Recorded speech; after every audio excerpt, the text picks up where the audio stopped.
Assalamualaikum warahmatullahi wabarakatuh. Kepada yang terhormat Bapak Ibu dosen penguji uji kinerja PPG Transformasi Pendidikan Agama Islam tahun 2025. Perkenalkan, saya Devi Diwahyuni, mahasiswa PPG PAI tahap 3 tahun 2025 di LPTK UIN Saizu Purwokerto dengan NIM 25411081256. Pada hari ini, Rabu 8 Oktober 2025, saya akan melaksanakan uji kinerja di SMK Negeri 1 Purbalingga kelas 12 dengan materi warisan. Terima kasih dan selamat menyaksikan. Assalamualaikum warahmatullahi wabarakatuh. Waalaikumsalam warahmatullahi wabarakatuh. Masih semangat siang ini? Masih. Sebelum kita memulai pembelajaran, mari kita berdoa terlebih dahulu agar kegiatan kita hari ini berjalan dengan lancar dan juga bisa memberikan manfaat bagi kita semuanya. Berdoa dipimpin oleh ketua. Doa mulai.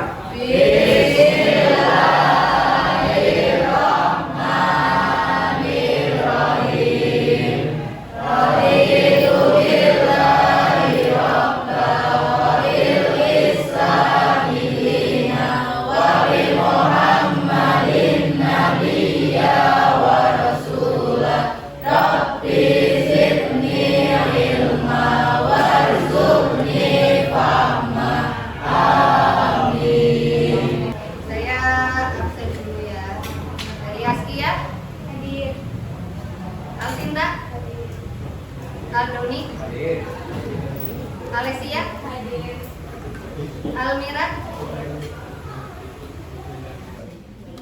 Sebagai bentuk rasa cinta kita kepada tanah air, maka kita menyanyikan lagu Satu Nusa Satu Bangsa bersama-sama. Silakan berdiri.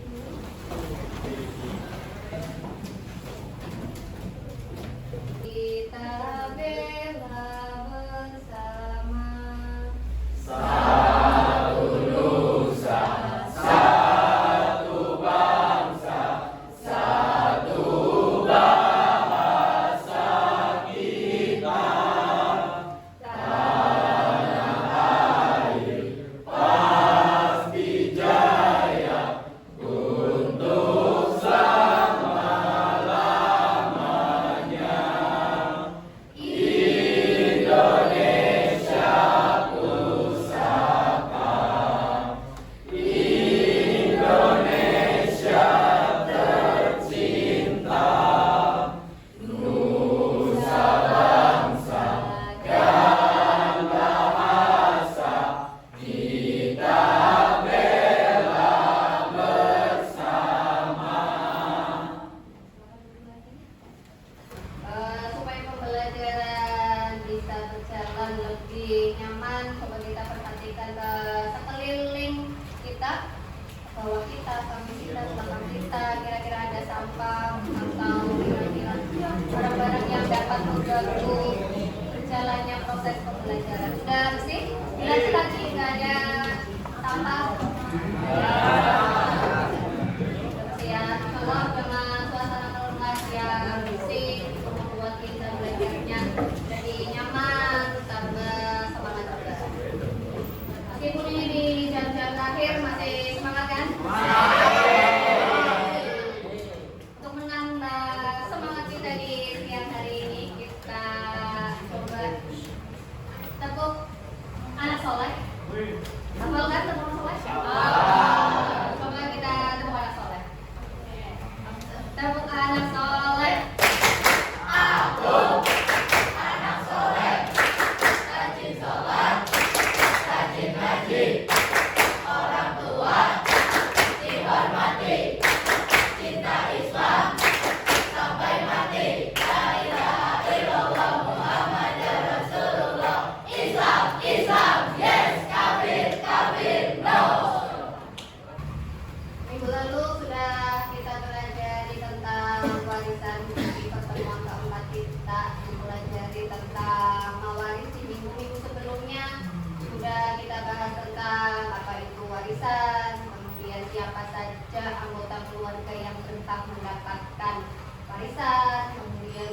penyebab orang mendapatkan warisan dan juga penyebab seseorang tidak mendapatkan warisan.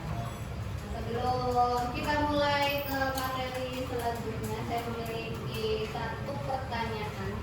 Apa yang terjadi jika seseorang meninggal tanpa meninggalkan wasiat? Kira-kira ada yang tahu nggak? Saya mau jawab. Nah, materi silakan. Mungkin berpotensi menimbulkan konflik yang serangan antar anggota keluarga. Ya, bisa juga kalau seorang meninggal tanpa meninggalkan wasiat bisa menimbulkan konflik, perselisihan karena rebutan harta waris karena mereka beranggapan mereka berhak mendapatkan hartanya. Ada lagi? Ya. Menurut saya itu bukan masalah kita pewaris tidak membuat wasiat, karena sudah disediakan warisnya Allah itu dengan adanya ilmu faraid. Intinya adalah ilmu. Kalau kita punya ilmunya, meskipun orang yang meninggal tidak membuat wasiat, semua bisa berjalan dengan lancar dan adil kalau kita tahu ilmu faraidnya. Karena setiap orang yang meninggal pasti sudah setiap ahli waris pasti sudah memiliki bagiannya masing-masing. Ini kita akan mempelajari tentang aturan warisan dalam Islam. Harapannya setelah kita mempelajari materi tersebut, kita tidak hanya paham ilmunya saja, tetapi juga bisa menjadi penengah yang adil dalam keluarga dan juga masyarakat. Selain itu juga bisa menjaga lahan warisan, mencegah sengketa, dan melindungi ahli waris yang lemah. Lalu selanjutnya, sebelum belajar lebih dalam lagi, untuk mengetahui pemahaman dasar kalian tentang harta waris, pembagian harta waris, ada sebuah studi kasus tentang almarhum Pak Joko. Keluarganya sedang dilanda konflik berkepanjangan karena Pak Joko meninggalkan utang pada bank sebesar 200 juta. Dan itu sudah waktunya bagi keluarga mereka untuk membayar utang tersebut. Tetapi menurut anak pertama mereka, Andika bersikeras agar rumah peninggalan ayahnya untuk dijual, kemudian nanti uangnya bisa digunakan untuk membayar hutang ayahnya. Karena hutang ayahnya itu menjadi kewajiban anggota keluarganya. Berbeda dengan Sari, adiknya Andika, dia menolak keras, dia menginginkan rumah warisan itu untuk dibeli saja sesuai hitungan waris. Hutang ayah yaitu menjadi tanggung jawab ayahnya, kenapa harus mereka yang membayar hutangnya. Sedangkan menurut ibunya, Ani atau istrinya Pak Joko, dia hanya bisa menangis melihat anaknya bertengkar mengenai harta waris yang ditinggalkan oleh ayahnya. Apa yang kalian lihat dari berita ini? Apa yang terjadi dari cerita tadi? Perselisihan, ada pertikaian, ada perselisihan, ada rebutan waris. Kemudian menurut kalian siapa yang paling benar dalam cerita tadi? Andika, kakaknya. Kenapa? Karena hutang itu hukumnya wajib untuk dilunasi. Nah, karena orangnya sudah meninggal, maka yang berkewajiban melunasi adalah ahli warisnya atau anggota keluarganya. Nanti kalau hutangnya sudah diselesaikan, masih ada sisa hartanya, baru bisa dibagikan kepada anggota keluarga yang lain. Nah, selanjutnya materi hari ini yang akan kita pelajari yaitu tentang pembagian harta waris.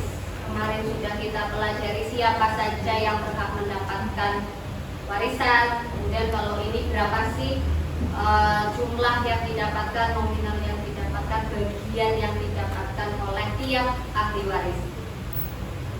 Dari sekian banyak ahli waris yang ada, yang paling wajib untuk mendapatkan harta waris itu ada suami atau istri, ayah, ibu, dan anak-anaknya.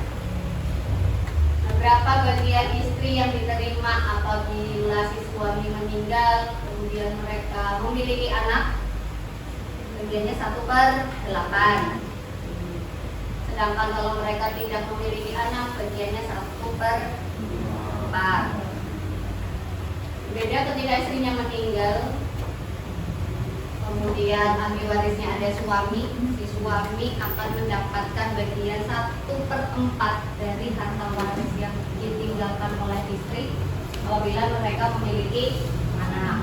Tapi kalau tidak anak, bagiannya 1/2.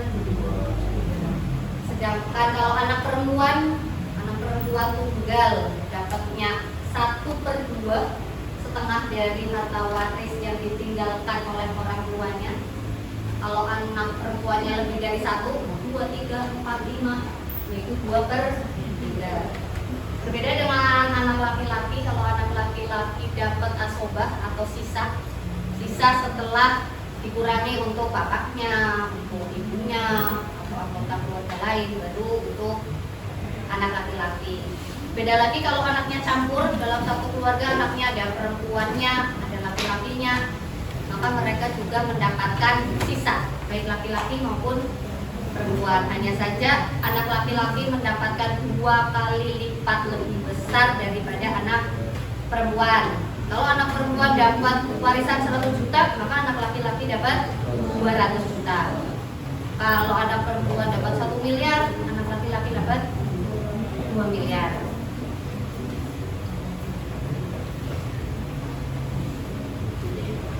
Nah, sebagai ahli waris, mereka tidak hanya sekedar menerima haknya saja, tidak hanya menerima uangnya saja, tetapi juga harus menjalankan kewajibannya. Kira-kira apa saja kewajiban ahli waris? Mendoakan, menjaga silaturahmi dengan keluarga, membagi dengan adil, dan tidak menyembunyikan atau menggelapkan harta waris. Yang paling utama adalah mendoakan, karena yang paling dibutuhkan oleh orang yang sudah meninggal adalah doa dari keluarganya. Kemudian contoh pembagian harta warisnya. Contoh pembagian harta waris apabila ada seorang suami meninggal dunia, kemudian meninggalkan harta waris sebesar 720 juta, dan ahli warisnya ada istri, ibu, 1 anak perempuan, dan 1 anak laki-laki. Maka bagian yang didapatkan oleh istrinya, istri nanti mendapatkan warisan apabila ada anak perempuan, ada anak laki-laki, bagiannya 1/8 dari harta waris yang ditinggalkan. Harta warisnya 720. Nah, istrinya 90. Sedangkan ibunya, ibu karena ada cucu, si suami yang meninggalkannya anak, maka bagiannya 1/6 dari harta warisnya.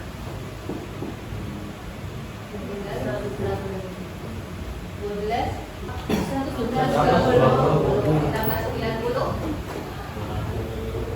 210. Nah, ini bagian istri dan ibunya. Kemudian sisanya berarti 720 juta dikurangi 210 juta, sisanya tinggal 510.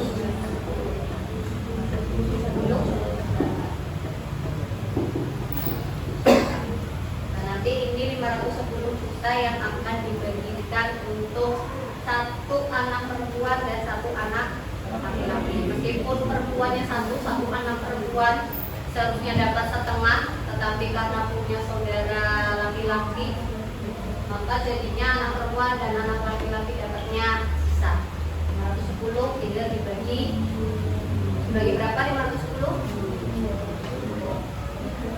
Anak laki-laki 2 kali lipat dari anak perempuan.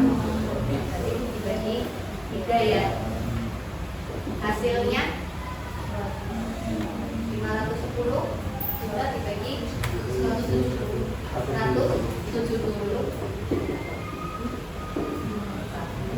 Ini untuk satu anak perempuan. Sedangkan kalau untuk 2 anak laki-laki ya berarti satu anak laki-laki tinggal dikali 2, 170, 240, terus 40. Nah coba dihitung ya, 340 ditambah 170 ditambah 90 ditambah 120 hasilnya 120.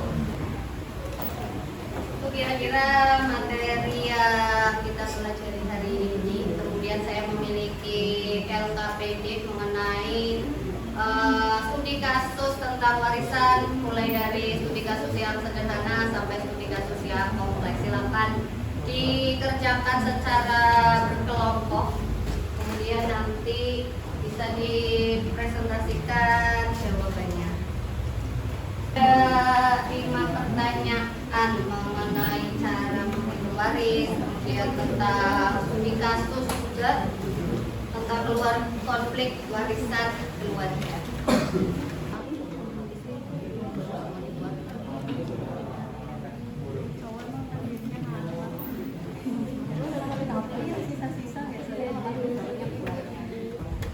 Sudah selesai? Bisa ya mengerjakannya? Bisa. Coba kita lihat hasil dari kelompok 1 seperti apa hasil diskusinya. Silahkan kelompok 1 bisa mempresentasikan hasil diskusinya. Jadi kelompok 1 akan mempresentasikan hasil diskusi kami.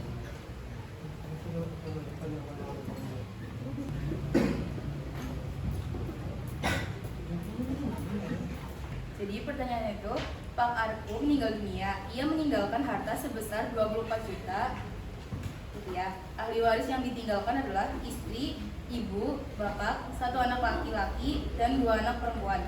Itu meninggalkan harta warisan sebanyak 24 juta. Terus istrinya itu dapat 1/8 dikali 24 juta sama dengan itu 3 juta. Dan ibunya itu mendapat 1/6 dikali 24 juta sama dengan 4 juta. Lalu bapaknya juga dapat 1/6 dikali 24 juta sama dengan 4 juta. Total semua itu ada 11 juta. Dan asabah untuk anak itu ada 24 juta dikurangi total ini 11 juta sama dengan itu 13 juta. Lalu 13 juta dibagi 4 untuk 1 anak laki-laki dan 2 anak perempuan, karena 1 anak laki-laki itu kayak 2 kali lipatnya anak perempuan. Jadi sama dengan itu 3.250 untuk anak perempuan dan 6.500 untuk anak laki-laki. Jadi kasus 2, Pak Budi meninggal tanpa meninggalkan wasiat. Harta yang ditinggalkan sangat besar, termasuk sebuah usaha keluarga. Ahli warisnya adalah istri Ibu Ani, 2 orang anak laki-laki Andi dan Budi, 1 anak perempuan Sari, 1 adik kandung Paman Pak Budi yaitu Paman Tono. Menurut kami, usulan dari Andi, Sari, dan Paman Tono belum tepat. Biar bagaimanapun, warisan lebih baik dibagi sesuai hukum Islam. Baik anak laki-laki, perempuan, istri, paman. Sudah ada bagiannya masing-masing. Akan 1/8 bagian karena ada anak. Lalu untuk anak, itu asabah dengan catatan anak laki-laki 2 kali lipat dari anak perempuan. Untuk paman, tidak bisa mendapat warisan karena masih ada ahli waris yang lebih dekat, yaitu anak dan istrinya. Masalah nanti si ahli waris mau menghibahkan hartanya untuk keluarga yang lain, itu menjadi hak masing-masing. Tadi kita sudah dengarkan hasil presentasi dari teman-teman kalian, dan alhamdulillah hasilnya sudah memuaskan, sudah benar. Masing-masing kelompok juga sudah bisa menjelaskan tentang bagian harta waris, kemudian tadi tentang studi kasus.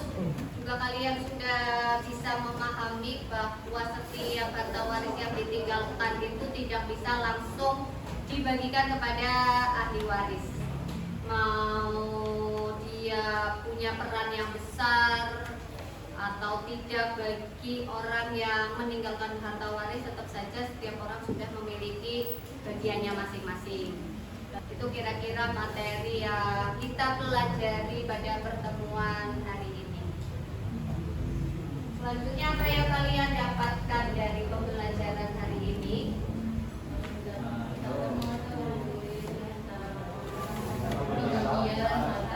Setelah kita belajar materi ini, jadi tahu bagaimana cara membagi harta waris, kemudian langkah-langkahnya bagaimana, kemudian juga hak dan kewajiban sebagai ahli waris. Nah, untuk mengetahui pemahaman kalian mengenai materi ini sebelum kelas kita akhiri, saya punya beberapa pertanyaan. Punya kuota? Ya, silakan buka buku. Nah, siapa saja yang sudah login?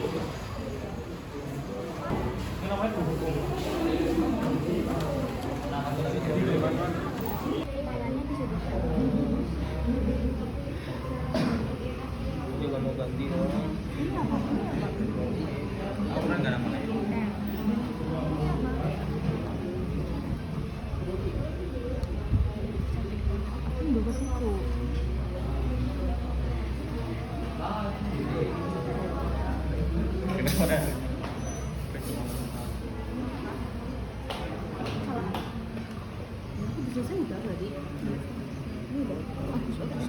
Nah, itu tadi kira-kira materi yang sudah kita pelajari hari ini. Kemudian tadi kalian juga sudah bisa mengerjakan soal-soal mengenai warisan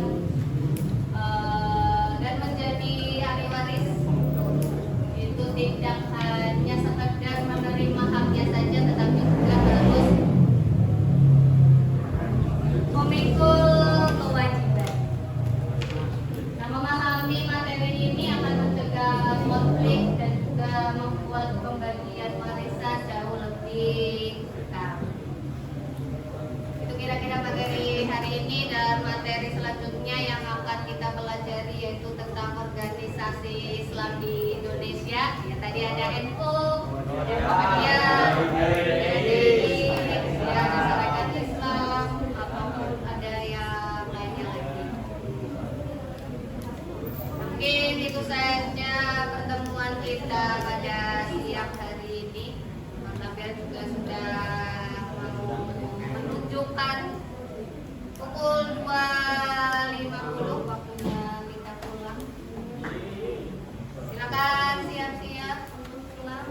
Kemudian dipimpin berdoa dengan membaca Kifaratul Majlis. Siap. Berdoa mulai.